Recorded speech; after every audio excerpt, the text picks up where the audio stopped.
Bonjour, comment ça va et comment va la santé?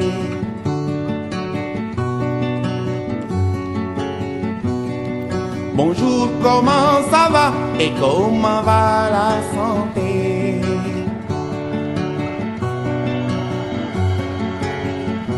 Iwai werge alam nelen werwele.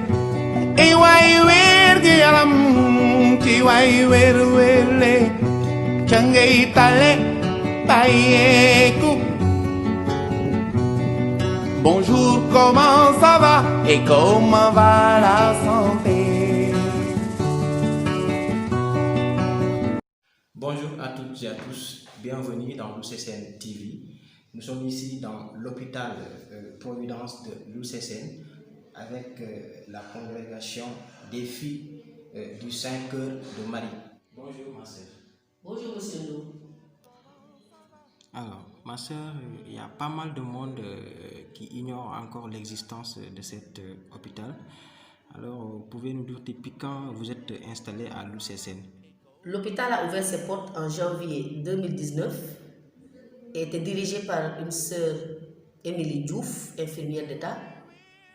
Et moi, comme pédiatre, je suis arrivée ici en octobre 2019. Alors, pourquoi avoir choisi l'UCCN?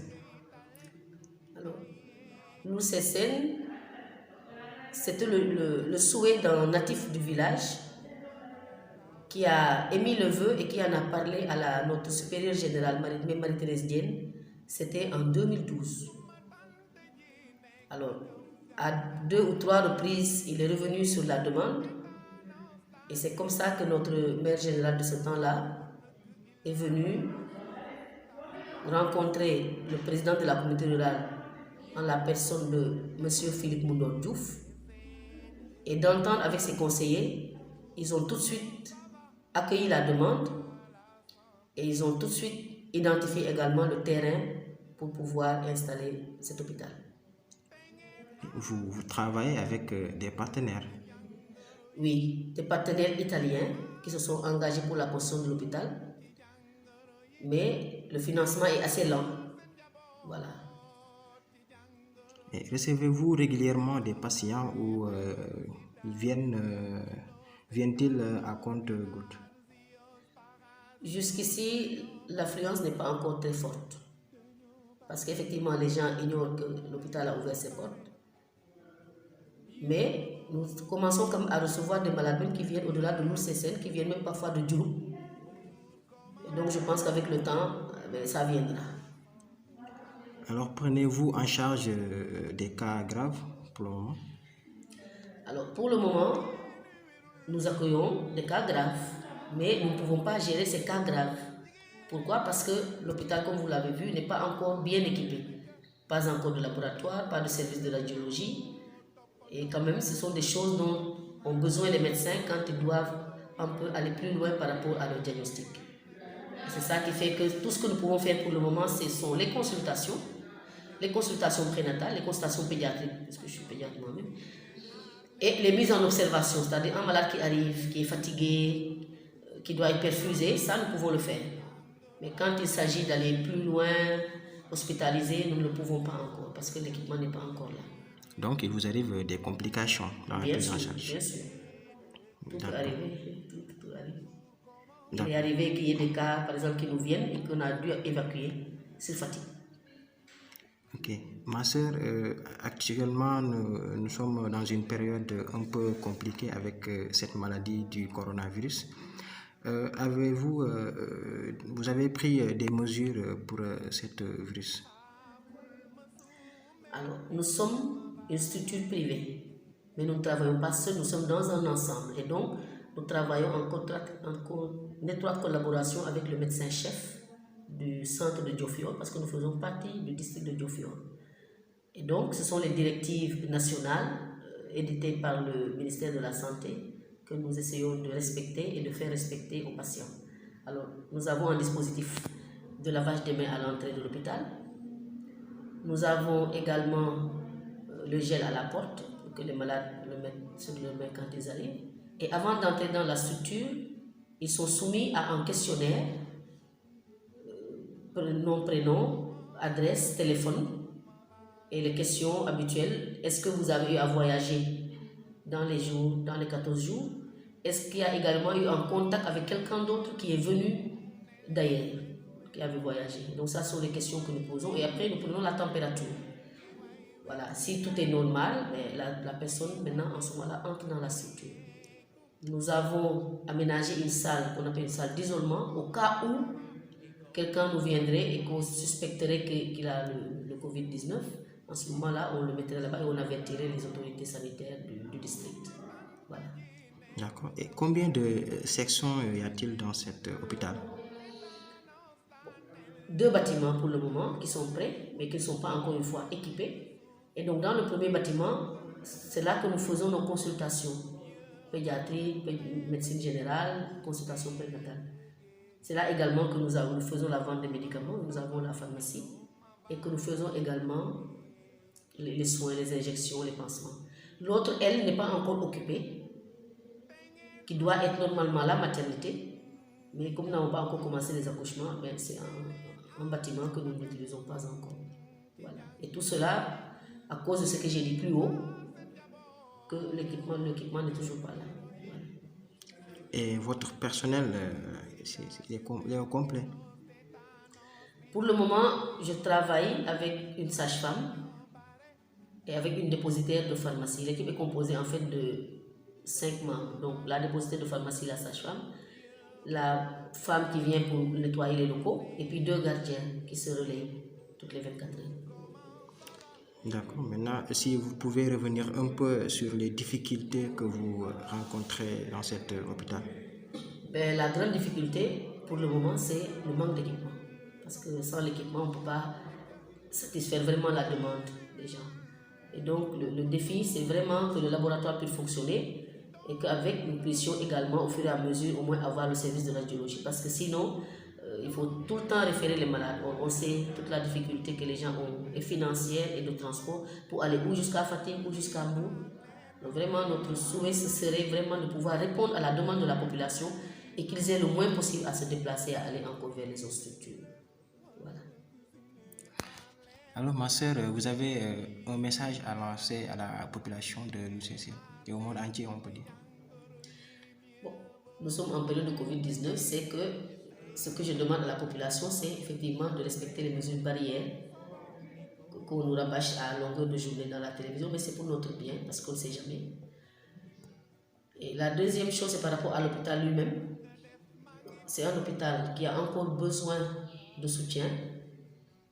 Donc, toutes les bonnes volontés, en tout cas, sont les bienvenues, surtout les enfants de l'UCC. Et la troisième chose, c'est d'inviter la population à se rapprocher des structures sanitaires.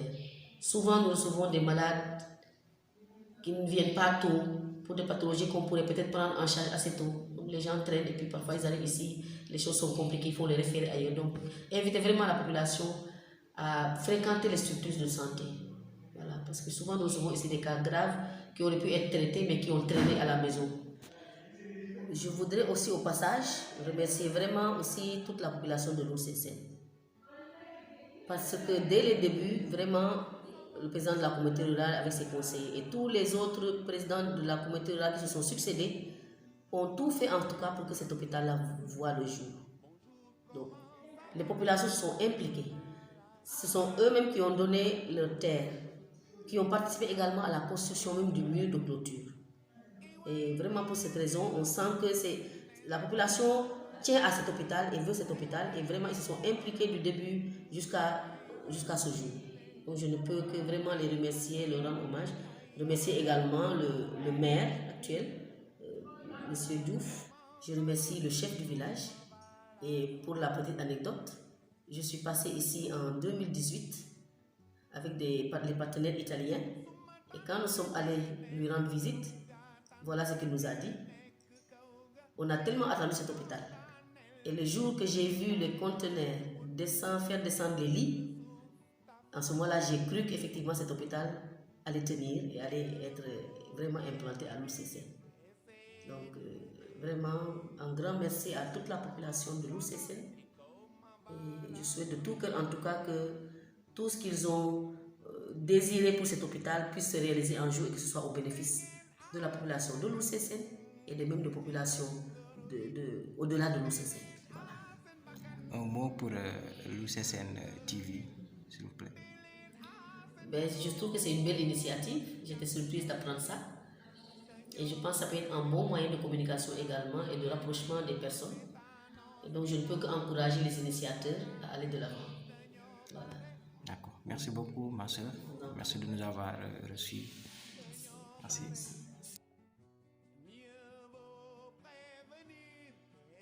Pour le moment, l'hôpital en fait n'a pas encore tout ce qu'il faut pour être appelé hôpital.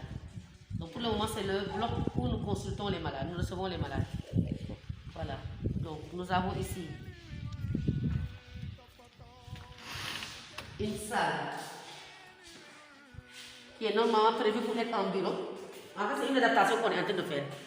Une fois que l'hôpital va fonctionner correctement, ce ne sera peut-être plus le même dispositif. Donc là, pour le moment, c'est la salle de pansement. Okay. Voilà, c'est une salle de pansement pour les soins, pour les piqûres, aussi les injections.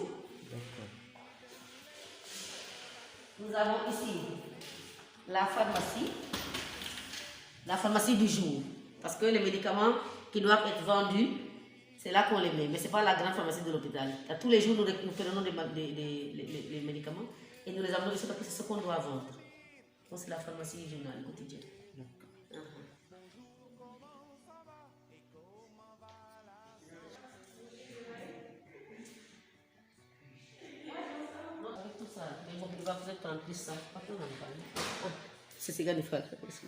Alors, là, c'est la grande pharmacie où nous avons les médicaments, les produits d'hygiène.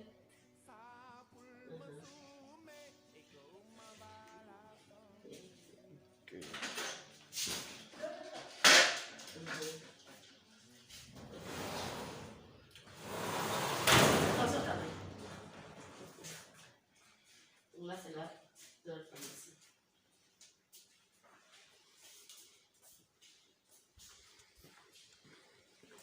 Là, nous sommes au bureau de consultation. La lumière. Donc là, c'est le bureau de consultation. D'accord.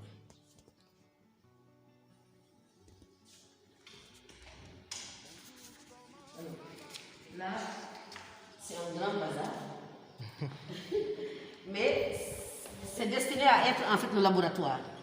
Mais comme ce n'est pas encore fonctionnel, on a pris plein d'autres bagages. Mais c'est notre laboratoire normalement.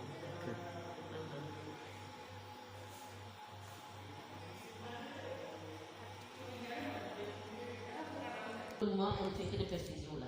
Parce que c'est un second bâtiment où nous pensons faire la maternité. Mais nous n'avons pas encore commencé. Alors pour le moment, cette salle-là est dédiée, elle est appelée salle d'isolement. Parce que comme on ne sait pas à quel moment un malade du corona peut arriver, on ne sait jamais. Donc on a prévu cette salle pour qu'au cas où quelqu'un vienne et qu'on suspecte que c'est cette maladie-là, il soit au moins déjà mis à part. Ok. Voilà. C'est bien. Avec une toilette.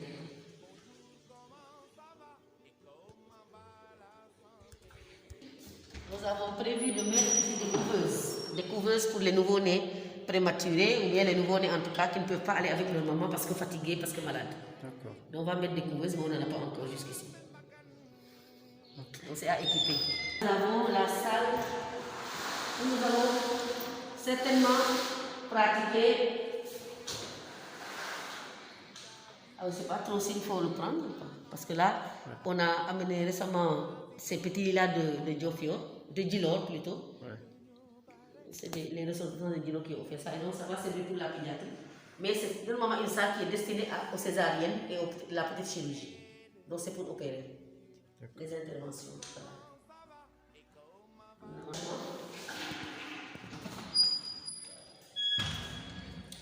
Là, c'est la salle d'accouchement.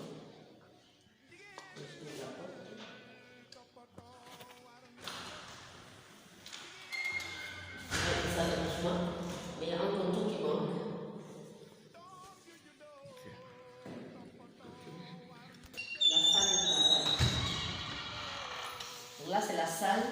où on va mettre les femmes qui n'ont pas encore accouché, qui sont enceintes et qui ont une pathologie, ou qui sont hypertendues, qui sont diabétiques, ça dépend. Mais en même temps, ça va servir de salle de travail, c'est-à-dire quand la femme doit accoucher, qu'elle n'est pas encore prête, on peut la faire attendre ici. Une fois qu'elle a fini, qu'elle est à terme, qu'elle est à point pour l'accouchement, elle passe au niveau de la salle d'accouchement. Pour le moment, on fait les malades qui nous viennent en consultation, même si on ne peut pas hospitaliser, on peut faire des perfusions, des mises en observation de la journée. Voilà, donc là, on les reçoit ici, on les perfuse, et après elles rentrent chez elles. Mais là, ça va être la salle où les mamans qui accouchent et qui peuvent rester avec leur bébé pourront rester au moins 2-3 jours avant de rentrer à la maison. Donc c'est la salle des mamans qui ont déjà accouché. Là-bas, c'est la salle de travail, là, c'est la salle maintenant d'hospitalisation pour les mamans, de mise en observation. On peut appeler ça. Pour être la pédiatrie et le centre de récupération nutritionnelle, mais c'est encore en construction. Pédiatrie ici et centre de récupération nutritionnelle là-bas. D'accord.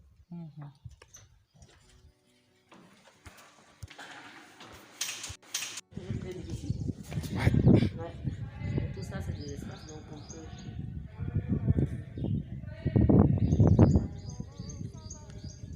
Diouf, ino simnang, ino def wa LUCSN TV, ingar umeke no hôpital fexe on rencontré fo ma sœur et mbaxtana fa ten voilà il est aussi inga ongo fe anne wo refu wona saqa meke hôpital fe wo refu wo saq walum gardiennage fe kum refu jafe jafe ke anone te o rencontré ameke jafe ke koy ko no fede ka andona ya mag no sax yam ande meke sa ko wale ngay problème aful nda il ne yakara pare do fur et à mesure wine moyo maya win tige moyo nyaaja xana moyo ci problème yam ande no saxle mo no hôpital rek naga problème ko mu maya to ande ko wine ngara do fur et à mesure adame ana ci problème de ta sécurité te im moyo mbi pour dalo indamtel la sécurité fe ko mo ñaar watam tale fop ten dafu ye imbi imbago jiga contact le plus vite possible